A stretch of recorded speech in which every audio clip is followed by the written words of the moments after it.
There are some objects people sell because they want the money, and then there are the things people sell because keeping them hurts too much. That was the kind of sale this was. The girl was only 16, too young to carry the look she already had in her eyes, and too tired to sound like someone her age.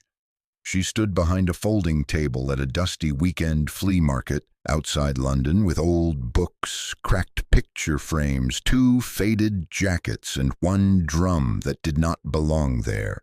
It was a single drum, worn but cared for, the kind of thing a real musician would notice in one glance, and everyone else would mistake for junk. She had placed a handwritten sign in front of it. 3 words, £300.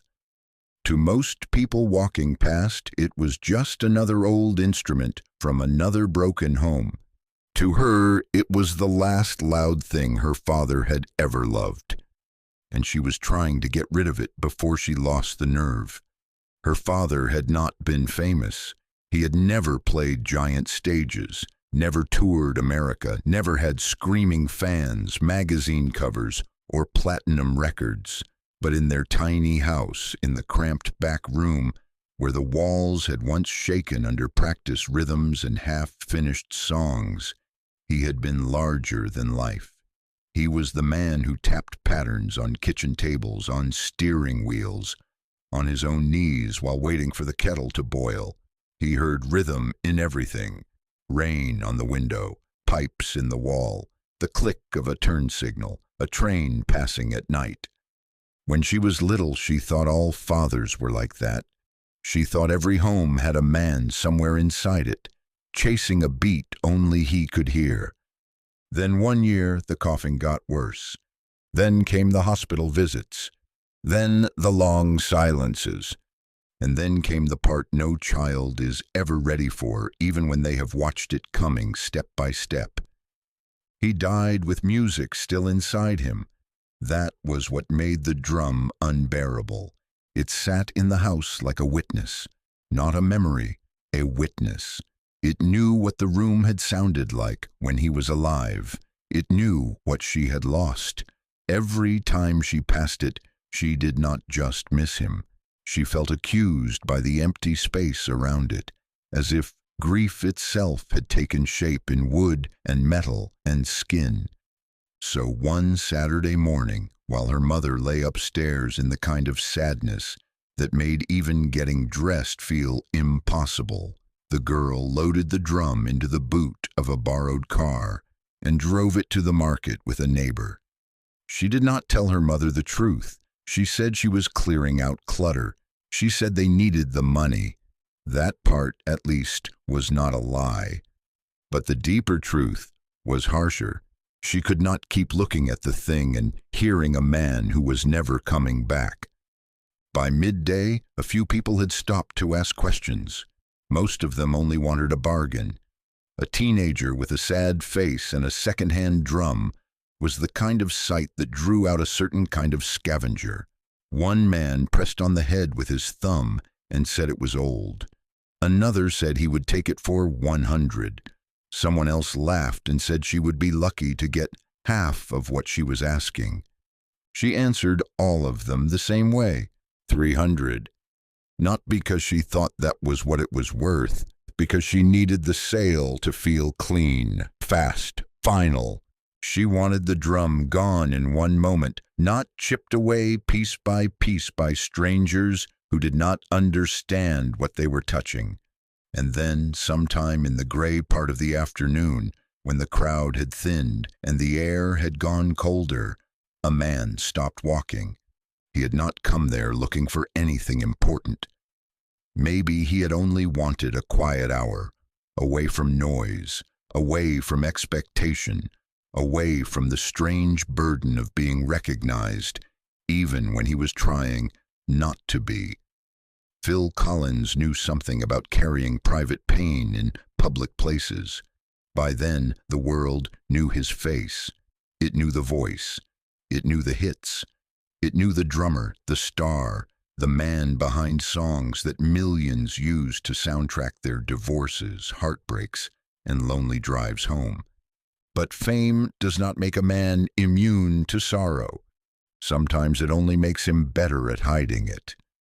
He saw the drum before he saw the girl.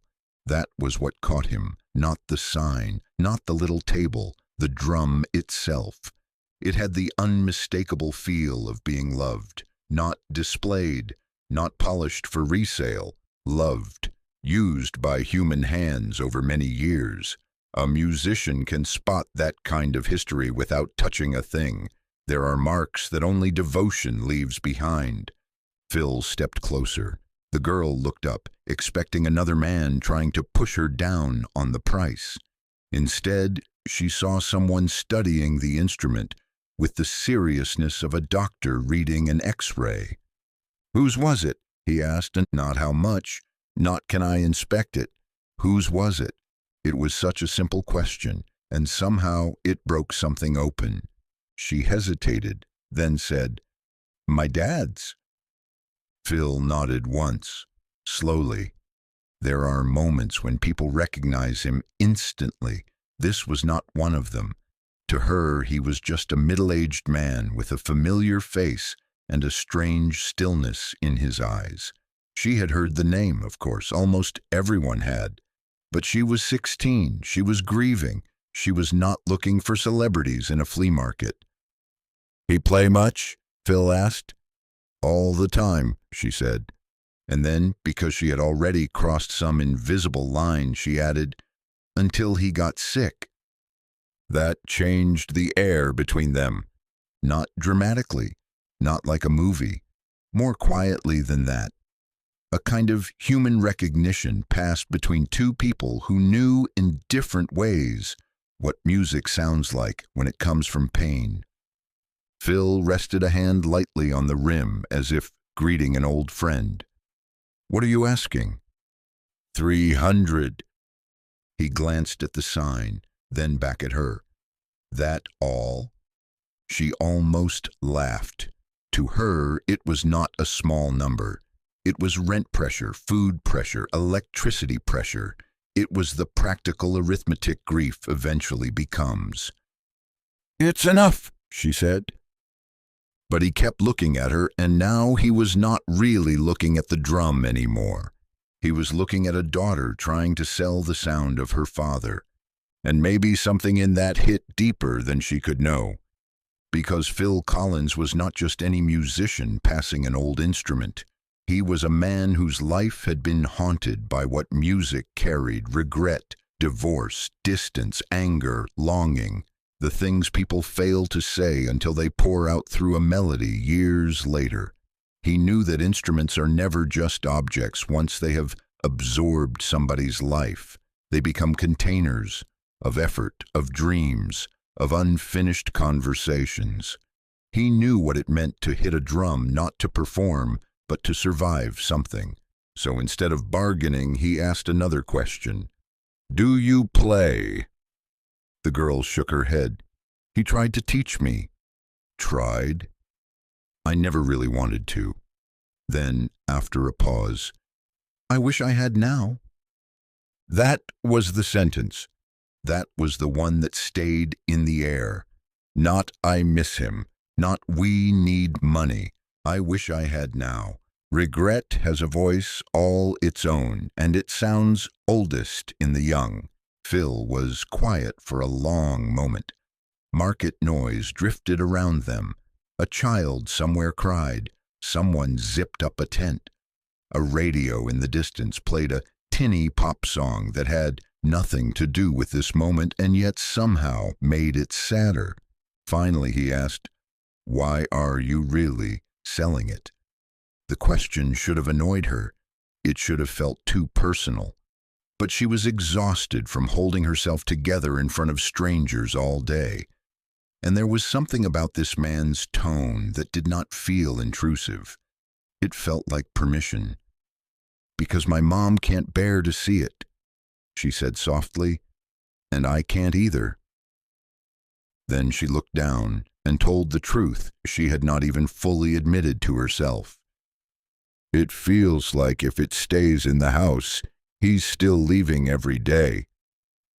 Phil looked away for a second, not because he had lost interest, but because sometimes compassion needs a place to land before it shows itself. When he looked back, his expression had changed. Not pity, recognition. He reached into his coat and pulled out his wallet. "I'll take it," he said. She nodded, suddenly desperate to finish before whatever fragile strength she had left gave out. "Okay." But instead of handing her 300, he counted out far more. She stared at the notes. "That's too much." "No," he said. "It isn't. I said 300, and I said it isn't."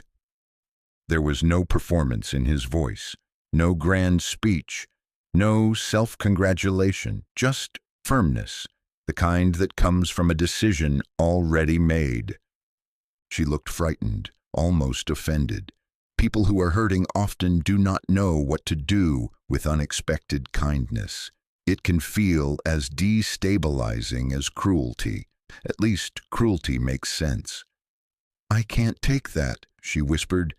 Then for the first time he told her who he was. Not with ego, not with flourish, almost reluctantly, as though the name was only useful because it might help her trust what he was about to say. When recognition finally reached her face, it did not arrive as excitement. It arrived as disbelief. She looked from him to the drum and back again, as if the entire day had suddenly tilted. He gave a small, tired smile. "Your father knew what this was worth," he said. "Maybe not in money, but in life." Her eyes filled instantly. She turned away, embarrassed, pressing her lips together hard, like someone trying not to become a child in public.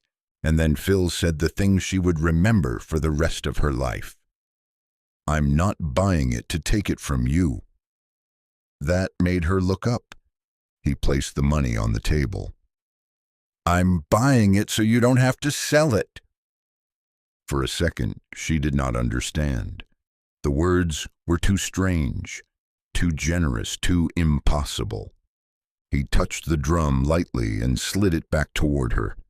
"Take it home," he said. "Not because it doesn't hurt, because it does. There are moments that split a life in two. Before this. After this. For that girl, this was one of them. She began crying then, not elegantly, not silently, the kind of crying grief forces out when it has been locked behind the ribs too long. Phil did not step in with some polished speech about healing. He did not try to rescue the moment from its awkwardness. He simply stayed there, present, steady, like a man who understood that sometimes the holiest thing anyone can do is refuse to rush another person's pain.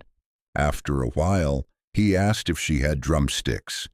She nodded and found an old pair under the table in a cardboard box. He picked them up, turned them in his hands, then held them out to her. "Try." She stared at him in horror. "No." "Just once." "I don't know how." "Doesn't matter." She hesitated. Then, almost like someone obeying a last request from the dead, she took the sticks. Phil tapped a simple pattern on the rim with 2 fingers. Slow, clear, human, not flashy, not the work of a superstar showing off, the work of a drummer reaching for a doorway. "Like this," he said. She copied him clumsily. Again, a little better, again. People had started to notice now, but none of that mattered. The market, the weather, the hour, the world outside that tiny circle around the table, all seemed to fall away. There was only a girl, a drum, and a beat being passed from one life into another. At one point she hit the pattern cleanly, just for a second. Phil smiled. There it is. No one said the words, but both of them felt them. There it is, the thing her father had tried to give her, the thing grief had almost convinced her to throw away, the thing that had been waiting inside silence the whole time. When Phil finally stepped back, he left the money where it was. She kept saying, "Thank you," but the phrase sounded too small, too weak for what had happened. He understood that too. Some moments cannot be answered, only carried. Before he left, he said one last thing. "When you miss him, don't hide the drum." She nodded through tears. "Play badly," he said. "Play sadly. Play angry.